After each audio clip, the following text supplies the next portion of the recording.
Hi friends, online preparation में आप सभी का बहुत बहुत स्वागत है। एंड फ्रेंड्स, आज का जो वीडियो है ये आपका कोड 509 का है। ब्लॉक 1 यूनिट 1 ले लेते हैं। आपके बहुत सारे मैसेज एंड कमेंट्स आ रहे हैं वीडियोस के लिए। थोड़ी हेल्थ प्रॉब्लम भी थी और क्योंकि इन वीडियोस में थोड़ा सा टाइम भी लगता है और एनर्जी भी ज़्यादा लगती है, क्योंकि मुझे इसमें आपको समझाना पड़ता है, एक्सप्लेन करना पड़ता है। इसकी वजह से मेरी वीडियोज अभी लेके नहीं आ रही थी, लेकिन आपके कमेंट्स और मैसेज की वजह से, आपके प्यार की वजह से मुझे ये वीडियोज लेके आने पड़ रहे हैं। तो चलिए फिर देख लेते हैं। और ये प्रगति जांच ही मैं अब लेके आऊँगी आपके पीडीएफ से ही। अगर कोई क्वेश्चन लूँगी बुक से भी, तो पीडीएफ जो आपकी प्रगति जांच में क्वेश्चन होगा उसी को मैं उठा के लाऊंगी और आपको बताऊंगी। ठीक है ना। तो आज का क्वेश्चन है कि सामाजिक विज्ञान शिक्षण पर राष्ट्रीय अभिकेंद्रित समूह के अनुसार जो 2006 में, ये भी क्वेश्चन ऑब्जेक्टिव टाइप का क्वेश्चन आपसे हो सकता है कि सामाजिक विज्ञान शिक्षण पर राष्ट्रीय अभिकेंद्रित समूह जो था वो कब बना था? 2006 में बना था। उच्च प्राथमिक स्तर पर सामाजिक विज्ञान शिक्षण के क्या उद्देश्य है? तो आज हम इनके उद्देश्य देखेंगे। वेरी इंपॉर्टेंट क्वेश्चन है। उच्च प्राथमिक स्तर पर ही आप पढ़ रहे हैं सामाजिक विज्ञान और विज्ञान, तो उच्च प्राथमिक स्तर पर सामाजिक विज्ञान शिक्षण के क्या उद्देश्य है उनको हम देखेंगे। ये ब्लॉक 1 से है, यूनिट 1 है और ये पीडीएफ है। तो डिस्क्रिप्शन बॉक्स पे मैं इसका लिंक दे दूंगी, तो आप वहां से इसको डाउनलोड कर लीजिएगा। ठीक है, तो चलिए फिर देख लेते हैं और शुरू कर देते हैं। ये हमने आपके पीडीएफ से ही पीडीएफ बनाया है। तो उच्च प्राथमिक विद्यालय पाठ्यक्रम में सामाजिक विज्ञान पहले देख लेते हैं। ठीक है ना। क्वेश्चन ये भी पूछ सकता है उद्देश्य के साथ साथ में, उच्च प्राथमिक स्तर पर सामाजिक विज्ञान से आप क्या समझते हैं। ठीक है, तब भी आपको आंसर यही लिखने होंगे। यदि उच्च प्राथमिक स्तर और सामाजिक विज्ञान दो चीजें साथ में आ जाती है तो आपको कुछ नहीं सोचना, आपको आंसर यही लिखने हैं। तो फ्रेंड्स चलिए देख लेते हैं उच्च प्राथमिक विद्यालय पाठ्यक्रम में सामाजिक विज्ञान। ठीक है, तो संसार के अधिकतर देशों में सामाजिक विज्ञान को विद्यालयीन पाठ्यक्रम के भाग के रूप में पाया जाता है। और भारत के वर्तमान विद्यालयी पाठ्यक्रम में सामाजिक विज्ञान की स्थिति की चर्चा करना है यहाँ पे। तो देख लेते हैं जो निम्न प्राथमिक विद्यालयी स्तर होते हैं, यानी कि जो क्लास 1 से 5th प्राइमरी लेवल के होते हैं, एवं जो माध्यमिक स्तर पर विद्यालय होते हैं जो क्लास 9th एंड 10th होते हैं। ठीक है ना, माध्यमिक विद्यालय, इनमें विद्यार्थियों को सामाजिक विज्ञान पाठ्यक्रम के एक विशेष संगठित प्रशिक्षण संबंधी क्षेत्र के रूप में पढ़ाया जाता है। क्योंकि जब जैसे जैसे क्लासें बढ़ती जाती हैं वैसे जो सिलेबस होता है वो हार्ड और टफ होता जाता है। पाठ्यक्रम का यह क्षेत्र सामाजिक अध्ययन और सामाजिक विज्ञान कहलाता है। विशेष संगठित प्रशिक्षण संबंधी क्षेत्र के रूप में पढ़ाया जाता है, यानी कि आप उसमें जब आप 10th के बाद और 9th 10th में आप पहुंचते हैं तो उसमें आप अलग अलग चीज़ों में देखते हैं। आपको एक ही बुक में ज्योग्राफी के बारे में अलग पढ़ते हैं, इकोनॉमिक के बारे में अलग पढ़ते हैं, हिस्ट्री के बारे में अलग पढ़ते हैं, सिविक्स रहता है वो आप अलग पढ़ते हैं। तो एक कंटेंट, एक सब्जेक्ट का एक अलग अलग कंटेंट बनाया जाता है और उसमें से प्रशिक्षण का मतलब ट्रेंड किया जाता है। आपको इन सब्जेक्टों के बारे में ऐसा बताया जाता है कि आपको उनमें ट्रेंड किया जाता है।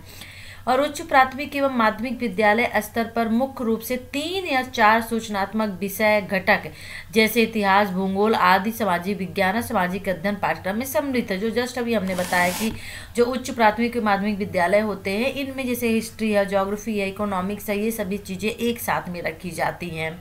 सामाजिक विज्ञान की विद्यालय स्तर के सूचनात्मक विषयों घटकों के संबंध में विस्तृत जानकारी आपको इकाई के भागों से प्राप्त होगी। बिल ये तो आपके लिए नहीं है।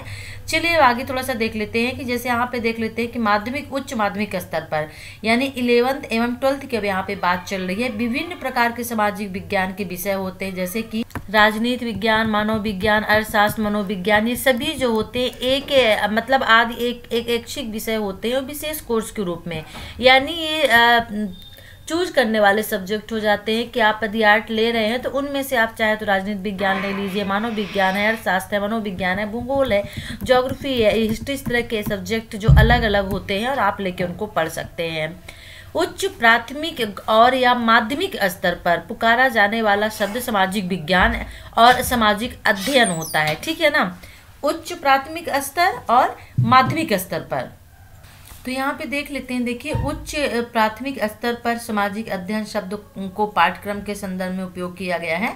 यहाँ पे उच्च प्राथमिक उच्च नहीं होगा, सिर्फ यहाँ पे प्राथमिक होगा। देखिए प्राथमिक स्तर पर सामाजिक अध्ययन कहा जाता है। ठीक है, क्योंकि हम समाज के बारे में, सभी चीज़ों के बारे में अध्ययन करते हैं, थोड़ा थोड़ा सा जानते हैं 1 से लेकर 1st क्लास तक, तो इसको सामाजिक अध्ययन कहते हैं। लेकिन वहीं पे उच्च प्राथमिक अवस्था में यानी उच्च प्राथमिक में अब हम क्या करते हैं, उसको सामाजिक विज्ञान के नाम से हम जानते हैं। ठीक है, जिसमें इतिहास, भूगोल, सामाजिक एवं राजनीतिक जीवन पाठ्य पुस्तक में सीबीएसई पाठ्यक्रम के उच्च प्राथमिक स्तर पर सामाजिक विज्ञान शब्द का उपयोग किया गया है। तो यहाँ पे प्राथमिक स्तर पर एक ऑब्जेक्टिव टाइप के भी क्वेश्चंस बन सकते हैं, तो उनको थोड़ा सा माइंड में रखिएगा कि प्राथमिक स्तर पर हम क्या बोलते हैं, सामाजिक अध्ययन बोलते हैं, और उच्च प्राथमिक स्तर पर हम उसको सामाजिक विज्ञान के नाम से जानते हैं। सामाजिक विज्ञान में इतिहास, भूगोल है, अर्थशास्त्र है, राजनीति शास्त्र है, यानी राजनीति जीवन, ये सभी सब्जेक्ट होते हैं, ठीक है ना। और जो सीबीएसई होती है उसके पाठ्यक्रम में उच्च जो प्राथमिक स्तर होता है उसमें सामाजिक विज्ञान शब्द ही उपयोग किया जाता है।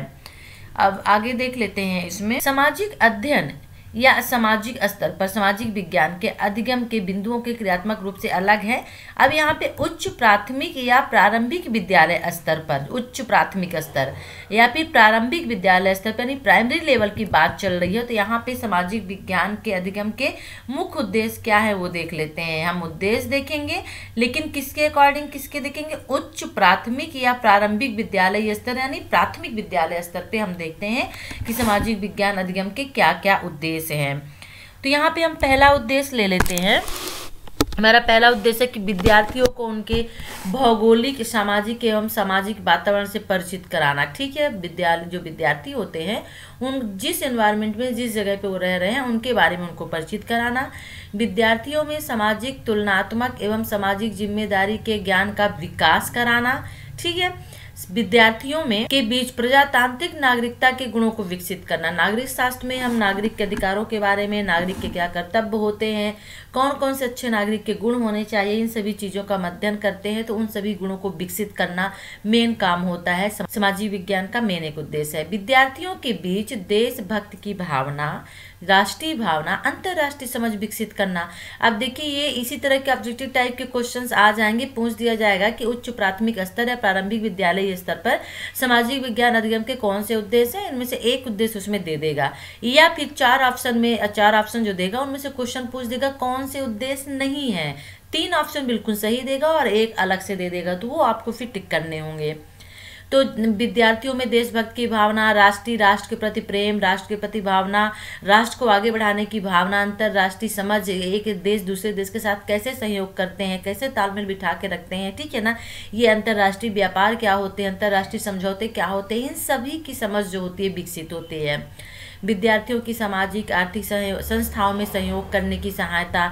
समाज की बहुत सारी संस्थाएं होती, इकोनॉमिकल संस्थाएं होती हैं, ठीक है ना। तो उनके बारे में सहयोग करना, किस तरह से हम कर सकते हैं, वो हमारी सहायता किस तरह से कर सकती हैं, हम उनकी सहायता किस तरह से कर सकते हैं, ये सभी जो कुछ होता है सामाजिक अध्ययन में बच्चे सीखते हैं।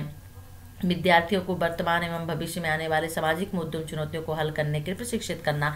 आगे चल के कोई प्रॉब्लम से यदि आती है, किसी प्रॉब्लम में पड़ते हैं, तो उससे किस तरह से वो निकल सकते हैं, इसके बारे में भी विद्यार्थियों को इसमें पढ़ाया जाता है, यानी कि वर्तमान प्रेजेंट टाइम में और आगे चल के भी इन सभी का हल वो किस तरह से निकाल सकते हैं, ये भी बच्चों को इसमें पढ़ाया जाता है और यही मेन उद्देश्य होता है।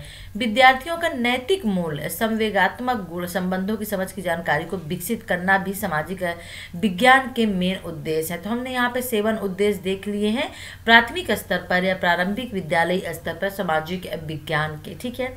अब हम देखेंगे उच्च स्तर पर। उच्च स्तर पे इसके उद्देश्य बिल्कुल और अलग होंगे, क्योंकि वो और ज़्यादा बड़े बच्चों के लिए होगा, उच्च स्तर पे होगा, तो उसके जो उद्देश्य होंगे वो अलग होंगे, लेकिन होंगे मिलते जुलते। चलिए देख लेते हैं उसे भी। फ्रेंड्स चलिए अब देख लेते हैं उच्च प्राथमिक स्तर पर सामाजिक विज्ञान शिक्षण। जो सामाजिक विज्ञान शिक्षण है जो 2006 में बनाया गया था, उसके मेन क्या, समूह की टिप्पणी यानी इसके मेन उद्देश्य क्या है। तो उच्च प्राथमिक स्तर पर सामाजिक विज्ञान शिक्षण के उद्देश्य देखिए, हमने पहले कहा था कि मानव जाति और जीवन के अन्य रूपों के निवास के रूप में पृथ्वी के बारे में समझ विकसित करना।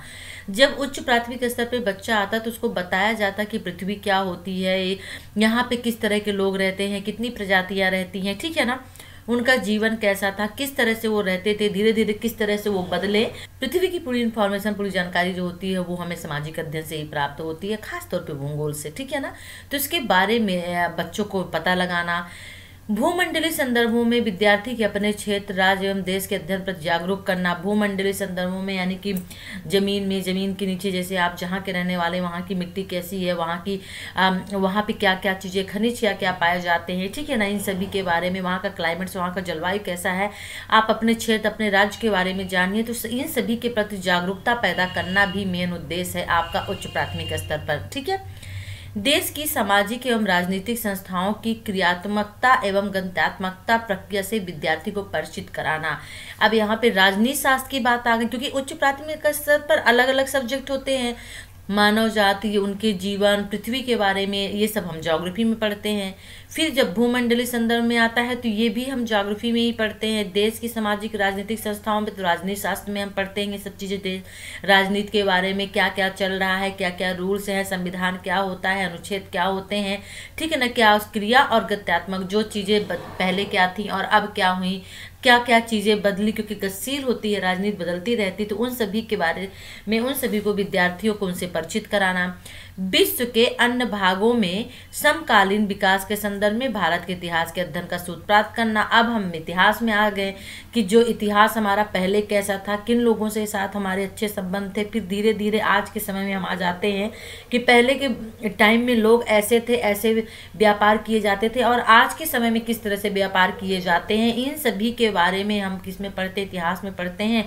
तो वो भी, इससे भी बच्चे जागरूक होते हैं, बच्चों का नॉलेज इससे बढ़ता है। तो समकालीन विकास के संदर्भ में कि पहले कैसे विकास था, आज क्या विकास है, ठीक है, पहले क्या माध्यम थे, उन्हीं चीज़ों के व्यापार करने के क्या तरीके थे, आज क्या माध्यम है, क्या तरीके हैं।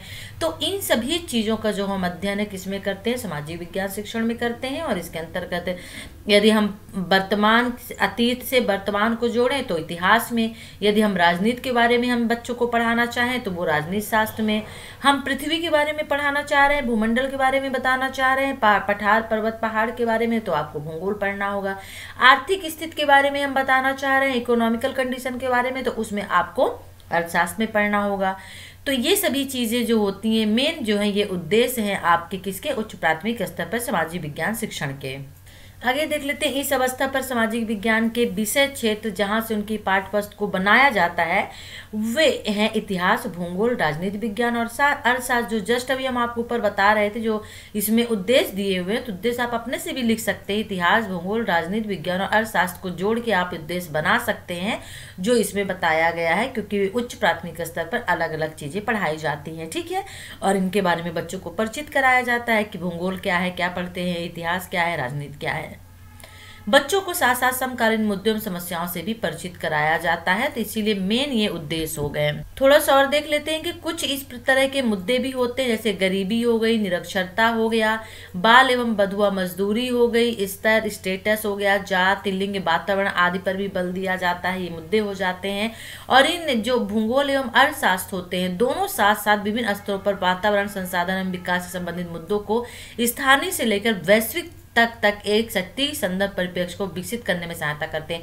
भूगोल और साथ साथ इसलिए चलते हैं कि हम भूगोल में, अर्थशास्त्र में हम व्यापार के बारे में पढ़ते हैं, तो भूगोल में भी हम उसके उत्पादन के बारे में पढ़ते हैं। अर्थशास्त्र में आप बिजनेस के बारे में पढ़ते हो, किस तरह से किया जाता है, तो बिजनेस किसका होगा, उत्पादन का होगा, फसल का होगा, व्यापार होगा, कपड़े का होगा, किसी का भी होगा, तो वो आप ज्योग्राफी में पढ़ोगे। किस तरह से किया जाना है वो आप अर्थशास्त्र में पढ़ोगे, लेकिन किसका किया जाना है वो आप भूगोल में पढ़ोगे, ठीक है ना। इसलिए जो ये जो दो सब्जेक्ट होते हैं ये साथ साथ में चलते हैं, ये एक दूसरे सिक्के के आप पहलू कह सकते हैं भूगोल एवं अर्थशास्त्र को, ठीक है। तो वातावरण, संसाधन, विकास से संबंधित मुद्दे सभी चीजें होते हैं। और इतिहास को बहुमतता की अवधारणा पर बल देते हुए पढ़ाया जाए कि हमारा जो इतिहास था ये जानना जरूरी है कि पहले के लोग कैसे थे, क्या था, पहले क्या नियम थे, क्या चीज़ें थी, पहले के शासक क्या थे और अब के क्या है। तो इसलिए इतिहास को भी पढ़ाना बच्चों को जरूरी है। बच्चों को स्थानीय राज्य तथा केंद्रीय स्तर की सरकारों के निर्माण एवं कार्यवाही की जानकारी होना आवश्यक है। बच्चों को स्थानीय राज्य और केंद्रीय स्तर तक की सरकारें, स्थानीय राज्य जो पंचायत, ग्राम पंचायतें होती हैं, ठीक है ना, ब्लॉक होते हैं, म्यूनसिपल होते हैं, इन सब चीज़ों के बारे में भी, नगर पालिकाएं वगैरह होती हैं, इन सभी के बारे में बच्चों को भी नॉलेज देना जरूरी है, उनको भी इसकी जानकारी होना जरूरी है। तो ये कहाँ से आएगा, सामाजिक अध्ययन से आएगा। सामाजिक अध्ययन में प्राइमरी लेवल में एक साथ में पढ़ा जाता है, और जब उच्च की बात आ जाती है तो वहाँ पे अपर में, वहाँ पे अलग अलग सब्जेक्ट हो जाते हैं, है ना। सहभागिता एवं प्रजातांत्रिक प्रक्रिया की जानकारी होना भी आवश्यक है। तो फ्रेंड्स ये था आज का वीडियो, जिसमें हमने लिया आपका जो वेरी इंपॉर्टेंट क्वेश्चंस है कि प्राथमिक स्तर पर, यहाँ पे सिर्फ उच्च प्राथमिक स्तर दिया क्योंकि आप उच्च प्राथमिक स्तर पे ही ये पढ़ रहे हैं सामाजिक विज्ञान। तो इसमें उच्च प्राथमिक स्तर और प्राथमिक स्तर पर किस तरह से सामाजिक विज्ञान शिक्षण के उद्देश्य क्या क्या है, किस तरह से बनाए गए हैं, तो इसको आप अपने से भी बना के लिख सकते हैं। वीडियो कैसा लगा जरूर बताइएगा। वीडियो को लाइक करिए एंड शेयर करिए। चैनल को सब्सक्राइब नहीं किया सब्सक्राइब कर लीजिए।